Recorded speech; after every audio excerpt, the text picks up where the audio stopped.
Hello. हाँ hello student, तो देखिए इसे मेथड 2 से देखेंगे। मैंने आपको बताया था कि वहां पर उसका जो मध्य बिंदु निकाला था वो भाई मध्य बिंदु वाला फार्मूला लगाओ, चाहे अंतः विभाजन बिंदु वाला फार्मूला लगाओ, लेकिन इसका जो मध्य बिंदु निकलेगा वो सेम ही निकलेगा। यहां पर लिख देना है अतः बिंदु Q के निर्देशांक निकालने के लिए आपको क्या करना पड़ेगा भाई, यहां पर जो फार्मूला है Q के निर्देशांक C, D माने हैं। यहां पे देख रहे होगे भाई, ये क्या माना था, C, D माना था ना। लेकिन अंतः बिंदु विभाजन वाले फार्मूले ने तो 5 का मसात निकाल के दे दिया, लेकिन मध्य बिंदु वाले फार्मूले ने तो 5 का 7 इसके निर्देशांक निकाल के दिए हैं। अब देखना यह है कि अंतः बिंदु विभाजन वाला अगर देता है तो हर क्वेश्चन में आप यही वाली मध्य बिंदु वाला फार्मूला लगा सकते हो। क्यों निकालने में आसानी रहेगी।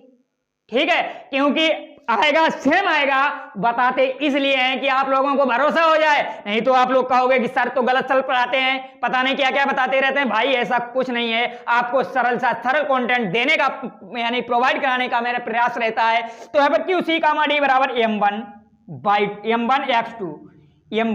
आपको डाल देना है m1 x2 प्लस का m2 x1 upon m1 plus m2 कामा आपको देखना है कि m1 बाई 2 प्लस का m2 by 1 upon m1 plus m2। ठीक है, ये चीज आपको ध्यान रखनी है। ये फार्मूला होता है भाई आपका, याद रखना है। क्या करना है, याद करना है। ठीक है, क्यू सी कामा डी यहां पर आप लिख सकते हो कि ये जो है ये क्या है, ये जो निकलेंगे भाई ये बराबर क्यू के ही निर्देशांकों का फार्मूला है, अंतः बिंदु विभाजन का फार्मूला। इसे इस तरह भी लिख सकते हो क्यू सी कामा डी बराबर क्यू सी, ये सी का निर्देशांक देगा, ये डी का निर्देशांक देगा, सी कामा डी। तो यहां पर आपको लिख देना है क्यू सी कामा डी बराबर क्यू कितना आएगा m1 का मान कितना था भाई, मैंने बताया कि यदि यहां से यहां तक की ये जो दूरी है वो कितनी है, यहां से यहां तक की दूरी, क्योंकि बिंदु Q के निर्देशांक ज्ञात करने हैं वो 2 है, क्योंकि यहां से यहां तक की 1 है, यहां से यहां तक की 1 है, तो यहां से जो पूरी हो जाएगी वो जुड़ जाएगी, यानी कि ये पूरी 1 प्लस 1 कितनी हो जाएगी 2। तो यहां पे लिखा हुआ है भाई कि यहां से यहां तक की दूरी 2 है और ये दूरी आपकी होगी ये 1 होगी, ये लिखा हुआ है कि 1। तो यहां पर जो m1 होगा तो यहां पे इस तरह लिख देना है कि जो आपका m1 होगा वो 2 होगा और m2 होगा वो 1 होगा, क्योंकि m1 यहां से यहां तक होगा और m2 यहां से यहां तक होगा। तो m1 2 होगा और m2 1 होगा। तो यहां पर m1 का मान 2 डाल देना है और m2 x1 का मान यहां पे देखना है कितना है 3 है, प्लस का m2 का मान कितना है भाई, m2 का मान आपका 1 है, m2 x1 का मान कितना है भाई, x1 का मान 3 है अपॉन m1 प्लस m2 यानी कि 1 प्लस 2, यानी कि 1 प्लस 2 कहो या 2 प्लस 1 कहो बात एक ही है भाई। यहां पर आपको m1 यानी 2 बाई 2 यानी 9 प्लस m2 यानी 1 बाई 1 यानी 9 अपॉन 2 प्लस 1। ठीक है, समझ में आया होगा। तो यहां पर क्यू लिखना है 3 दूनी 6 प्लस का 3 बटे 3, यही लिखना है ना, 3 दूनी 6 प्लस m1 x2 भाई आपका वहां पर देखना कितना है 9 है 9। ठीक, तो यहां पर 9 दूनी 18, तो यहां पे लिखना है आपको कितना कि 9 दूनी 18 प्लस 3 एकन 3, तो 18 प्लस 3 और बटे 3 प्लस 9 दूनी 18 और m1 बाई 2 का मान कितना है 9 प्लस m2 बाई 1 का मान कितना है माइनस का 3, सॉरी यहां पे निर्देशांक गलत लिख दिए, बाई 1 का मान माइनस का 3 है। तो यहां पर 9 दूनी 18 माइनस का 3 बटे 3। ठीक है, तो यहां पर क्या करने आए भाई, आपको ऊपर वाला थोड़ा रफ कर देता हूं क्योंकि आपको यहां पर क्यू सी का मान डी के निर्देशांक लेने हैं और मेरे पास स्पेस नहीं रहा है, कोई दिक्कत नहीं, रफ कर देता हूं थोड़ा। ठीक है, तो यहां पर आपको क्या करना है कि जो बिंदु क्यू सी का मान डी के जो निर्देशांक निकलेगा वो क्यू के अंतर्गत होंगे। ए का मान 18 3 21 बटे 3 होगा और जो बी का मान 18 में से 3 गया कितना आएगा भाई 15 आएगा बटे 3 आएगा। तो यही आपको देखना है कि क्यू 3 सते 21 7 और 3 15 यानी कि 3 15 का मतलब 5। तो यहां पर देखने हैं कि आपको जो निर्देशांक निकल के आए हैं Q C कामा D बराबर Q 7 कामा 5।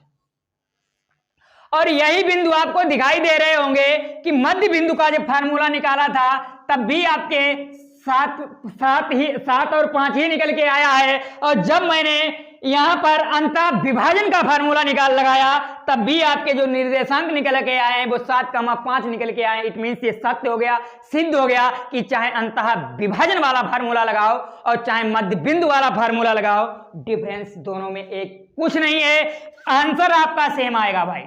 लेकिन अंतर इतना है कि अगर मध्य बिंदु वाला formula x1 x2 upon 2 plus ई comma y1 plus y2 upon 2 वाला फार्मूला लगाओगे तो आपका जो आंसर निकलेगा वो कम मेहनत में निकलेगा। क्या निकलेगा? कम मेहनत में काम ज्यादा होगा।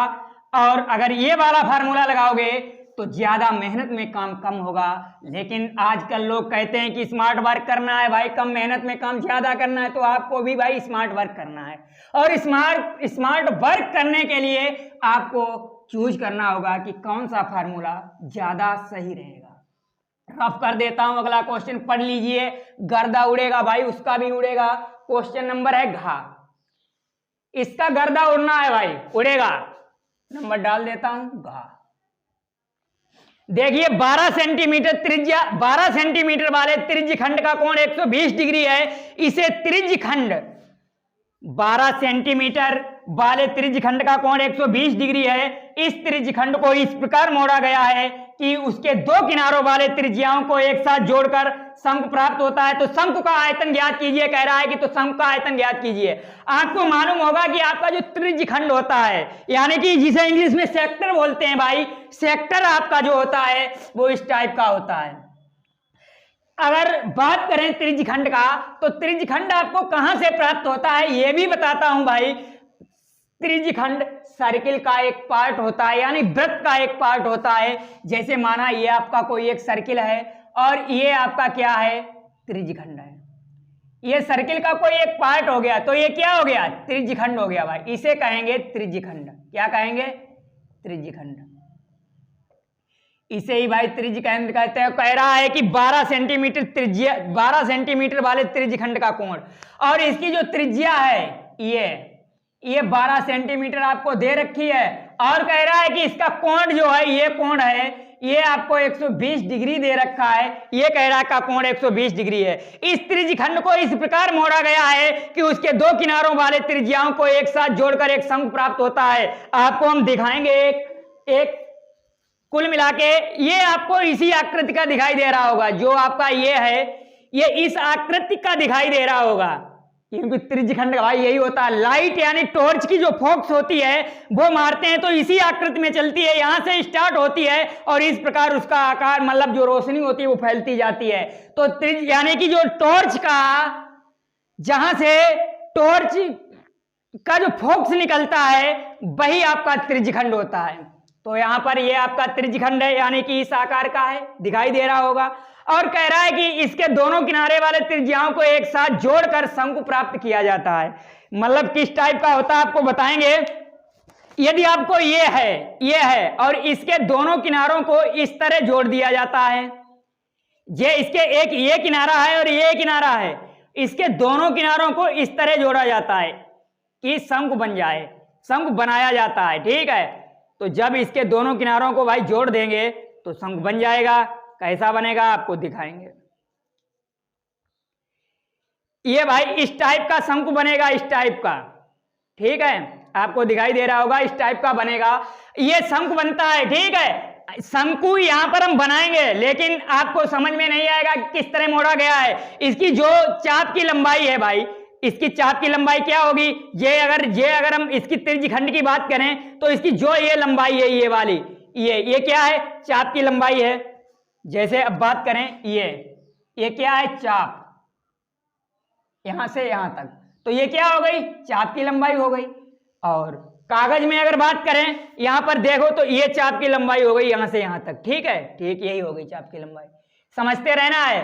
इसको इस प्रकार मोड़ा जाता है कि शंकु बनाया जाता है। जब भाई यहां से शंकु बनाएंगे, इसे इस प्रकार मोड़ेंगे, तो इसकी जो चाप की लंबाई होगी इसकी, तो इसकी जो लंबाई के बराबर ही शंकु का आधार होगा। हम ये बताना चाहते हैं कि ये जो शंकु है, जो मतलब आपका त्रिज्यखंड है, इसके चाप की जो लंबाई है, इसी लंबाई के बराबर शंकु का आधार होगा। तो यहां पर जो शंकु है, इसका जो आधार है ये आपको दिखाई दे रहा होगा, ये वो इसकी आधार कितने के बराबर होगा? इस चाप के बराबर। ठीक है, शंकु बना देता हूं। ये जैसे शंकु बना, आप कहोगे कि सर त्रिज्यखंड जो छोटा है शंकु बड़ा बना दिया। यार आपको समझाने के लिए बना दिया। ठीक है, ये इसका जो आधार बनेगा, इसको मोड़ेंगे ना इसे इस प्रकार, तो इसका ये आधार बनेगा। ये आधार जो होगा पूरा एक सर्किल टाइप का होगा, और जो सर्किल की जो परिधि होगी, ये पूरी, ये क्या होगी? ये सर्किल की जो परिधि होगी, ये इसके चाप की लंबाई होगी, काहे की?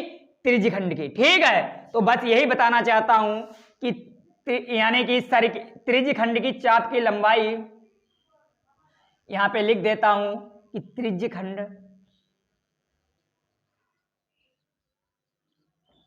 के चाप की लंबाई बराबर क्या होगा? शंकु का आधार।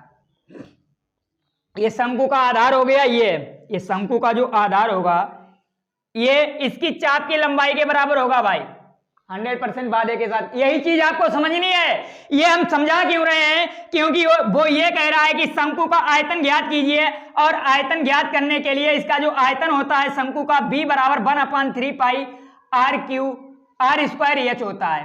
1/3 पाई r स्क्वायर एच होता है। और इसका यहां पर आपको एच नहीं पता है, आर त्रिज्या भी नहीं पता है शंकु की, लेकिन त्रिज्या पता है तो काहे की? यानी कि त्रिज्यखंड की त्रिज्या पता है 12 सेंटीमीटर है, लेकिन त्रिज्या नहीं पता है वो काहे की? शंकु की। और शंकु का आयतन पूछ रहा है। तो भाई ये चीजें अब खोज करेंगे, इसकी खोज करने के लिए चलते हैं, निकलते हैं और करते हैं। कर पाएंगे कि नहीं कर पाएंगे आपको बताएंगे। कि हमें एक चीज ज्ञात है, त्रिज्यखंड के चाप की जो लंबाई है वो शंकु के आधार वृत्त के बराबर है। यह चीज हम जानते हैं। क्यों? क्योंकि त्रिज्यखंड से ही शंकु बनाया जाता है। तो यहां पर त्रिज्यखंड के चाप की लंबाई आप किस तरह ज्ञात करते हो? आपको मालूम होगा कि त्रिज्यखंड के चाप की लंबाई का जो फार्मूला होता है वो भाई क्या होता है? चाप की लंबाई बराबर होता है θ/360 डिग्री इंटू 2πr। ये होता है भाई। इसी तरह से हम ज्ञात करेंगे। तो यहां पर क्या है कि त्रिज्यखंड के चाप की लंबाई θ/360 डिग्री इंटू 2πr होता है, बराबर शंकु का आधार जो होता है ये काहे के बराबर होगा? ये वृत्त की त्रिज्या के बराबर होगा। क्योंकि शंकु जब बनेगा, आपको मैंने बताया था, तो यहां पर इसका जो इसे मोड़कर अगर शंकु बनाएंगे, इसके ये दोनों त्रिज्याएं किनारे वाली जोड़ेंगे, तो इसका जो ये बना हुआ है ये क्या है? सर्किल है, एक वृत्त है। तो वृत्त का आधार हो जाएगा शंकु का आधार यानी वृत्त का आधार, और वृत्त के जो आधार यानी वृत्त की जो वृत्त होता है जो आपका ये है, वृत्त आपका इस टाइप का होता है, और इसका जो परिधि होती है ये काहे के बराबर है? ये इसकी चाप की लंबाई के बराबर है। और जो इसके चाप की लंबाई θ/360 डिग्री इंटू 2πr होता है। और लेकिन वृत्त की परिधि क्या होती है? वृत्त की परिधि बराबर 2πr होती है। तो यहां पर लिख देंगे बराबर 2πr। अब यहां पर थीटा आपको दे रखा है, क्योंकि ये दे रखा है थीटा 120 डिग्री, यहां पे लिख देंगे चूंकि थीटा बराबर 120 डिग्री दे रखा है। तो यहां पर 120 degree upon 360 degree into 2πr। R आपको दे रखा है 12 सेंटीमीटर, लेकिन काहे की आर दे रखी है भाई? आपको त्रिज्यखंड की त्रिज्या दे रखी है। तो यहां पर त्रिज्यखंड की त्रिज्या लगा देंगे बराबर 2πr, क्योंकि आर हमें इसकी नहीं ज्ञात है, किसकी? शंकु की नहीं ज्ञात करनी नहीं है, इसी की ज्ञात करेंगे। तो यहां पर देखिए 2π से 2π कैंसिल हो रहा है, कर दिया। यहां से 120 डिग्री है, 12 3 36 यानी 3 बार गया, 3 1 3 3 चौकू 12। तो यहां पर कुल मिला के 4 बचा और यहां पर r बचा, तो r बराबर 4 आया। लेकिन r जे काहे का है, जे आपका शंकु का जो आधार है उसका r है। तो इट मीन्स ये कह सकते हैं कि जो त्रिज्या निकली है काहे की निकली है, ये आपके शंकु की त्रिज्या है कि यहाँ की यहां से यहां तक की जो दूरी है वो कितनी है, वो 4 है। अब इस फार्मूले में आयतन ज्ञात करने के लिए आपको r तो पता हो गया, h नहीं ज्ञात है, h भी ज्ञात करेंगे। h किस तरह से ज्ञात करोगे हम बताएंगे भाई, आपको ये भी बताएंगे कि h हम कैसे ज्ञात करेंगे। अब इसे रफ कर देता हूं, आई होप आप लोगों को समझ में आ गया होगा। ये समझ में आया हो तो भाई लाइक शेयर कमेंट जरूर ठोकें, क्योंकि बात तो यही है, जब तक नहीं ठोकोगे मजा नहीं आएगा भाई। यहां पर आपको देखना है कि आपने त्रिज्या ज्ञात कर ली है, h ज्ञात करेंगे क्योंकि फार्मूले में होता है b बराबर 1/3 पाई r स्क्वायर h की खोज कैसे करेंगे हम बताएंगे आपको। आपको क्या ज्ञात क्या है, एक चीज और ज्ञात है, उसी से क्या किसी से, जो आपका ये त्रिज्यखंड था, इसकी जो त्रिज्या थी आपको 12 सेंटीमीटर, ये चीज ज्ञात थी, ये थीटा 120 डिग्री ज्ञात था, यानी पता था, क्वेश्चन कह रहा है। और आपने जो शंकु बनाया था, ये शंकु जो आपने बनाया था, इसकी आपने त्रिज्या फाइंड कर ली कितनी, 4 सेंटीमीटर।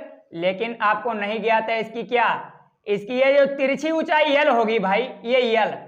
देखिए अगर बात करते हैं, बात काहे की करते हैं, इस अगर कागज की बात करें, अगर आपका ये त्रिज्यखंड है, त्रिज्यखंड का आकार है और ये 12 सेंटीमीटर है कि कौन सा, ये 12 सेंटीमीटर है, तो इसे मोड़ करके अगर शंकु बनाएंगे तब भी तो इसकी यार ऊंचाई इतनी रहेगी 12 सेंटीमीटर।